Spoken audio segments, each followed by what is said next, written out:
আজকে চিংড়ি মাছ আনা হয়েছে বড় বড়। এইটা আজকে হবে, বেশি করবো না, তবে না মেয়ের জন্যই করবো, এটা মেয়ের জন্যই হবে। হালকা হালকা একটু লাল লাল হয়ে আসবে, উঠিয়ে দেবো। একটু লাল লাল হয়ে আসে, হালকা করে হয়ে গেছে, একটু উঠিয়ে দিই।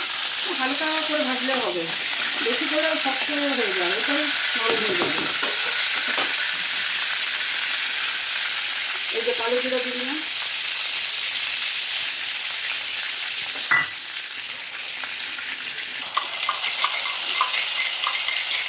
টমেটোটা একটু হামাল ডিস্টার্ব করে নিয়েছি।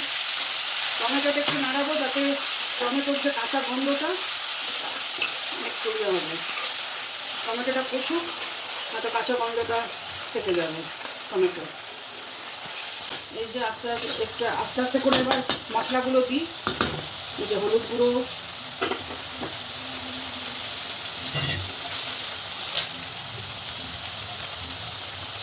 লঙ্কার গুঁড়ো, ধনে গুঁড়ো,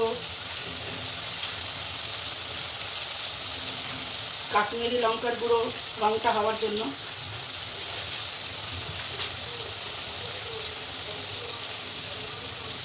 একটু নুন দিলাম, নুন দিয়ে এবার এটা কষাবো।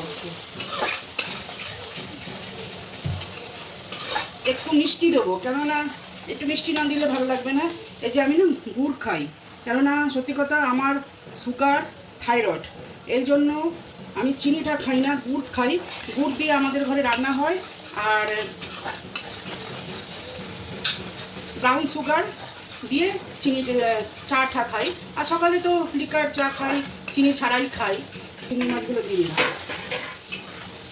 দারুণ লাগবে, খেয়ে দেখবেন একবার আমার কথা ইয়ে করে।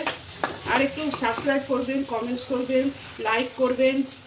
আমি অনেক কষ্ট করে ভিডিওগুলো, সবাই কষ্ট করেই দেয়, সবাই রান্নাবান্না করে, ঘর সংসারে কাজ করে, সবই দিয়ে। এই জন্য হালকা জল দেবো, হালকা। মশলাটা কষবে, চিংড়ি মাছটা ইয়ে হবে, সিদ্ধ হবে।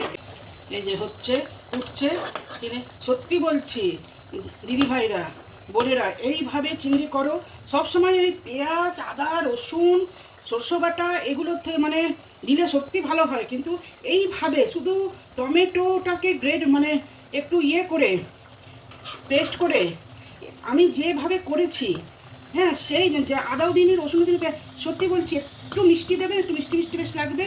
হ্যাঁ, এইভাবে করে দেখুন, এক থালা ভাত খাবেন। ঢেলে নিলাম, এইভাবে করে দেখুন। আমার কথা যদি বিশ্বাস না হয়, আদা রসুন পেঁয়াজ ছাড়া এই টমেটো দিয়ে যেরকম যা যা দিয়েছি একটু দেখুন, ভালো করে করবেন। সত্যি বলছি খেতে দারুণ হয়, দারুণ হয়, দারুণ হয়।